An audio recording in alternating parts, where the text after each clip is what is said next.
استقالة الإسباني غاريدو من تدريب اتحاد العاصمة. أسباب خفية وضغوطات من عسكر الجزائر عجلت برحيله نكشف عليها اليوم. هذه القناة في بدايتها ندعوكم للاشتراك حتى نرى إلى أي مدى يمكن أن نصل، ولا تنسوا تشجيعنا بالإعجاب والتعليقات.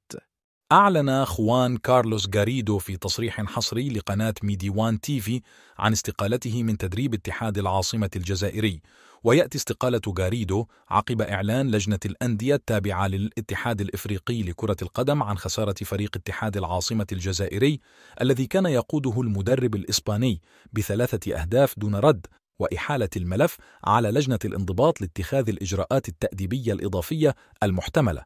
إقحام السياسة في الرياضة بطريقة خاطئة هدرت كل مجهودات المدرب الذي قام بكل ما بسعه للوصول بالنادي إلى مباراة النصف النهائي، إضافة إلى اعترافه بالبنيات التحتية للمملكة المغربية وجمالية ملاعبها أدت إلى احتدام الصراع مع عسكر الجزائر الذي سعى لتوظيفه في إطار غير رياضي ليقرر استقالته.